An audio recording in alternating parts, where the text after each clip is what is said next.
Namaskar and welcome. Today we're going to dive into a really powerful idea, one that totally challenges how most of us think about art and literature.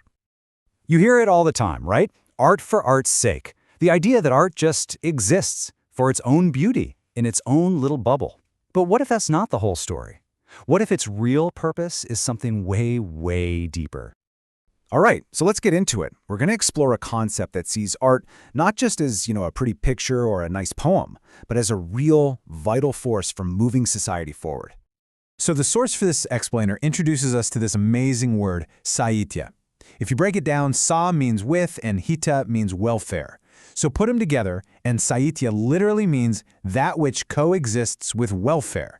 It's not just some static object hanging on a wall. It's this living, breathing current that moves right alongside humanity, guiding us and inspiring us to find real fulfillment. And this is where you really see the difference. On one hand, you've got art for art's sake, which can be just a personal whim, focused only on how it looks. But on the other hand, you have art for service and blessedness. And this is a whole different ballgame. This kind of art is an expression of real life.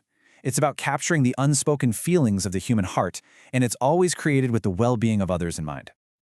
Okay, so if art is supposed to serve humanity, what does that mean for the artist? Well, this philosophy gives the artist a role that is just hugely important.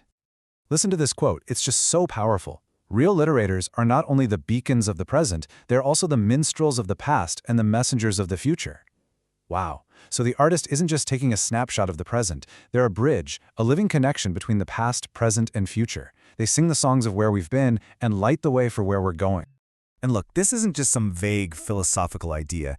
It comes with a very clear set of responsibilities. First, the artist has to really get the past to understand how it connects to right now. Then, they have to paint a perfect picture of the present with all their talent. And finally, using that as a launchpad, they have to explore positive, healthy possibilities for our future. It's a whole integrated vision. Now, this is where it gets really interesting, because this philosophy makes a fascinating distinction.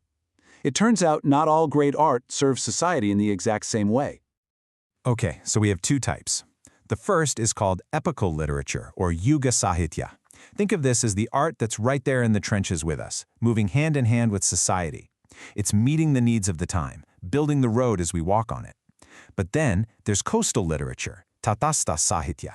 The word tata actually means shore, so this art is standing on the coastline, right between our temporary world and something eternal. It's way ahead of society, kind of like someone sketching the whole scene from a mountaintop, giving us that bigger perspective. So, you see, whether it's the art building the road right under our feet or the art sketching the map from the mountaintop, both of them are pointing in the exact same direction. They're pointing towards one single, huge, unifying vision for all of humanity. Centuries ago, the poet Kandisa put this vision into words so beautifully. He said, "O human beings, my brothers and sisters, humanity is the highest truth. There is nothing beyond it." Just think about that for a second. It puts our shared human experience right at the very center of everything. And what's so incredible is that this isn't just an idea from one time or place, it pops up everywhere. I mean, listen to the American poet Carl Sandburg. He wrote, "There is only one man in the world, and his name is all men. There is only one woman in the world, and her name is all women." It's the same exact idea, isn't it? A powerful reminder that we're all connected. And that really brings us to the core of it all. The ultimate goal, the highest purpose of this kind of art, of Sahitya, is to help us see through all the artificial walls we put up between each other.